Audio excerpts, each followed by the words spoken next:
Look at that guy over there. He seems quite unsettling. I overheard the female employees whispering, and I instinctively stepped back.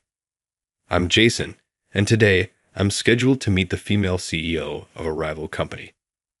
How can he have the nerve to visit our CEO? With each step across the office, I could hear the cold murmurs of the female staff, making me wonder if I had done something wrong. But if I hadn't acted then, who knows what would have happened to the CEO of this company? People can complain all they want. I haven't committed any wrongdoing.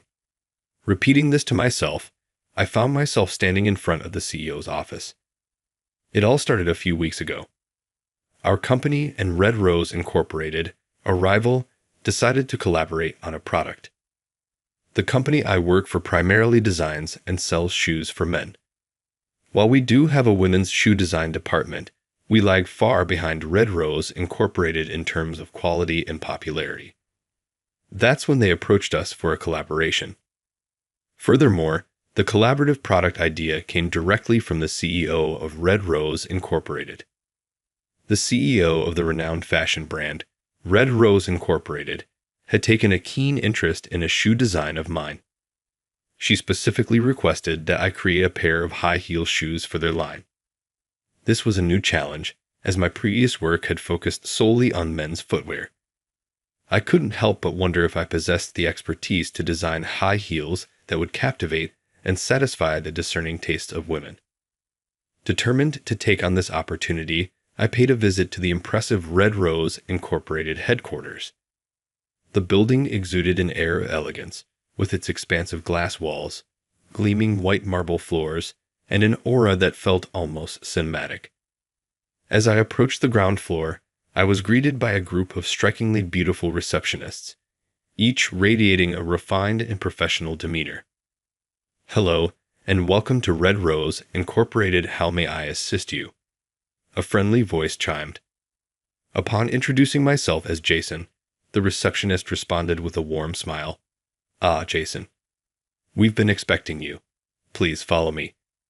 I could hear the distinct click of her high heels on the marble floor as she led the way, surrounded by a sea of stylishly dressed women, all effortlessly carrying themselves with grace and confidence.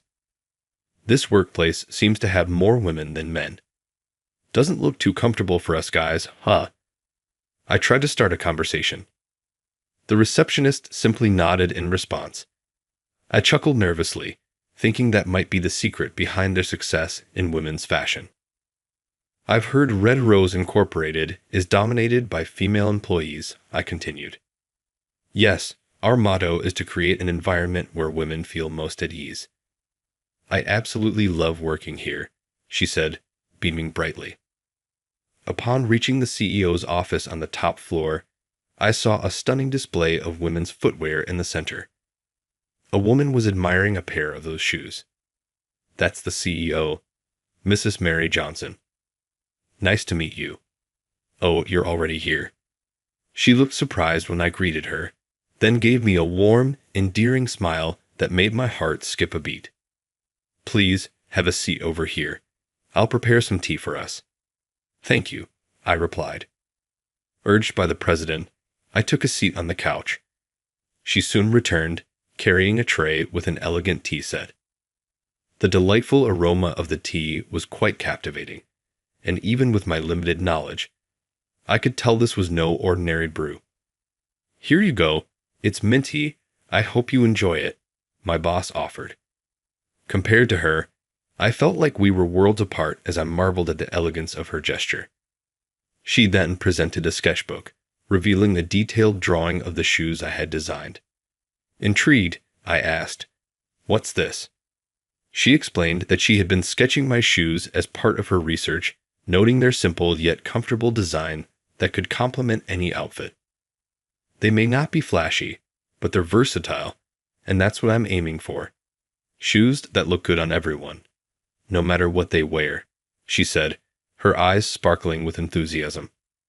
Feeling encouraged, I may have said something slightly embarrassing, but she responded by firmly grasping my hand. Please design shoes for our company. They don't have to be extravagant, just ones that look good on anyone, she said, her voice brimming with excitement. It's an honor to collaborate with such a talented individual, I mused. However, I still harbored some concerns that I couldn't ignore. I decided to voice my thoughts. Your brand is highly regarded among women for its footwear. I believe you have many gifted designers who understand the needs and desires of your female customers. We certainly have a wealth of talented designers, but their sensibilities don't align with our current direction. They tend to cater to a select group of people, she replied. A select group? I inquired further. They believe that only beautiful women should be able to enjoy fashion. There was a time when I, too, prioritized beauty above all else.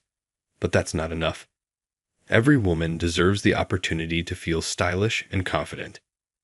I recalled the fashionable women I had seen on my way to the president's office and found myself nodding in agreement. When I asked them to create shoes that would fit and flatter any woman, they dismissed the idea, saying it's the fault of those who don't make an effort to look their best. That's a rather harsh stance. I responded, feeling somewhat sympathetic towards the CEO's predicament. Regardless of one's appearance, making such a statement can be off-putting. So, what made you choose me? I inquired. Your shoes are wonderful. They possessed a charm and versatility that we've been lacking. Shoes that any woman can wear and feel stylish in. That passion of mine, which I had almost lost, has been restored, she expressed with a grin. Seeing the president's captivating smile, who wouldn't feel invigorated by such praise? Very well. Let's work together to create the finest shoes, I replied joyfully, and she beamed in response. Little did we realize then that a significant commotion was about to unfold. A few days later, I visited the Red Rose for another meeting with Mary. It's me, Jason. Upon reaching her office and knocking on the door, I sensed something was amiss. Typically, Mary would greet me enthusiastically, but there was no response. Excuse me, I'm coming in, I said, feeling uneasy. I entered her office and found Mary lying motionless on the floor. Mary. I rushed to her, but she remained still. Hoping against all odds, I placed my ear to her chest, but there was no heartbeat. I felt the blood drain from my face. My hands were trembling, but I recalled the AED training I had received during a certification course and promptly contacted the secretary's desk. Mary's collapsed. Please call an ambulance right now, and if there's an AED, bring it.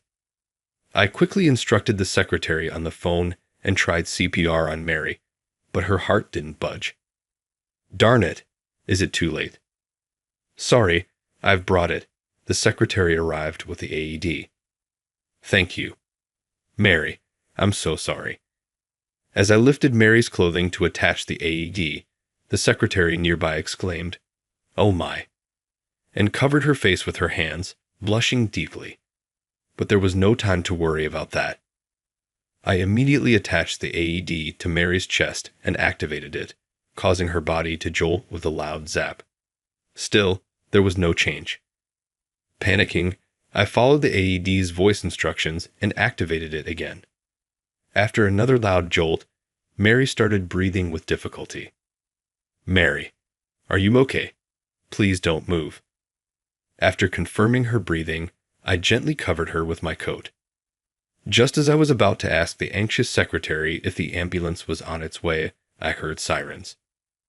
Can you show the paramedics in when they arrive? Yes, she rushed out of the room to guide them. Later, Mary was transported to the state hospital. Mary later contacted me to say that she had a pre-existing heart condition and had collapsed after a seizure.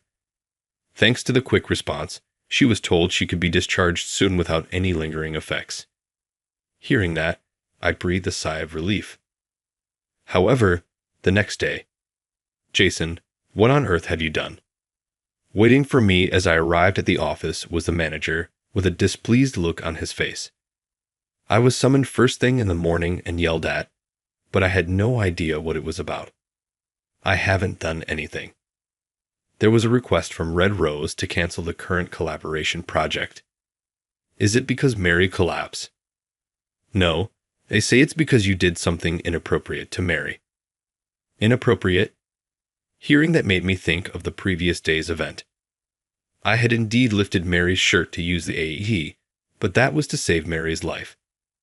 I didn't do it with any guilty conscience. So, I hear you lifted Mary's shirt to use the AED.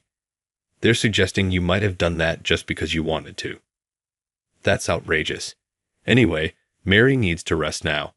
Reflect deeply on this and stay away from Red Rose. I was so frustrated I clenched my back teeth. Mary and I had gone through numerous meetings over the past few weeks, tweaking the design I came up with. To think it was all for nothing. Please, I'll do anything to avoid canceling this collaboration. Can't you help me convince them?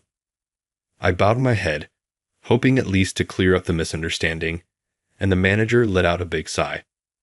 What are you talking about?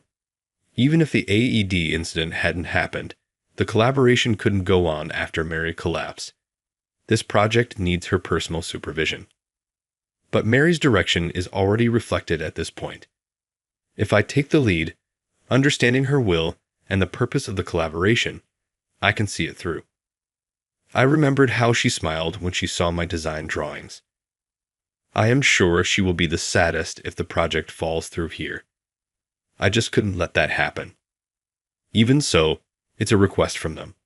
There's nothing I can do. This can't be. The manager turned his back on me to end the conversation. Just then, his cell phone rang. Who could that be at this time? Is it Mary?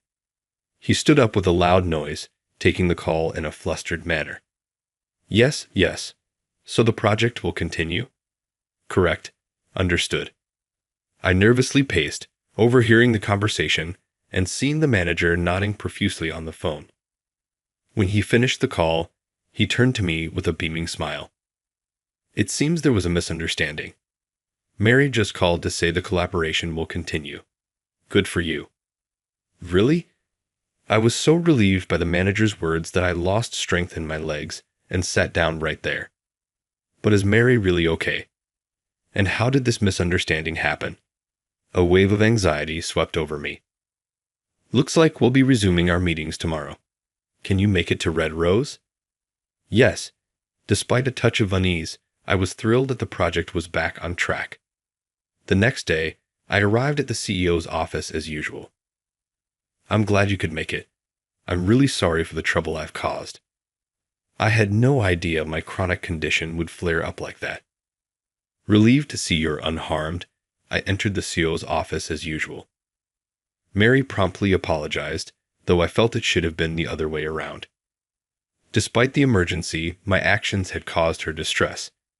I'm deeply sorry about the incident, I said. Some employees were evidently unsettled by it. Mary's response surprised me. She seemed angry, not relieved. Upset because you saved me, she retorted, then abruptly left to summon everyone to the hall. Her typically poised demeanor had vanished. I'll be back shortly, she said, departing with a look of regret. Months passed, and we achieved our goal. We successfully created a prototype for the high heels we had been working on. Here is the paraphrased version of the given text, maintaining the same length. A captivating wine-hued color caught Mary's eye as she gazed upon the shoes displayed. They're simply stunning. I've always dreamed of owning something like this, she sighed wistfully. Mary's passion for footwear was no secret. That day, she swiftly convened an urgent staff meeting to address the misunderstanding regarding the AED matter. She clarified that I had not acted with any ill intent in lifting her clothing. To my surprise, several employees later approached me to offer apologies, and I was relieved that the confusion had been resolved. They were probably just envious of your talent, a colleague remarked. Do you really think so? I wonder if I'm truly talented enough to be the object of envy. Mary pondered aloud. I can't say for certain, but what I do know is that shoes must be designed with the wearer's needs in mind. Perhaps they simply failed to grasp that essential principle. I then offered, would you like to try on the prototype? It appears to be the perfect size for you. Mary's face lit up at the suggestion. She slipped off her black heels and stepped into the wine-red high heels on display. Wow, these are much more comfortable than they look, she exclaimed as she walked around the room. Watching her gracefully navigate in the high heels, I felt a sense of satisfaction that this project had finally come to fruition. We can face and conquer this challenge as a united front. My desire is to witness her joyful expression more often.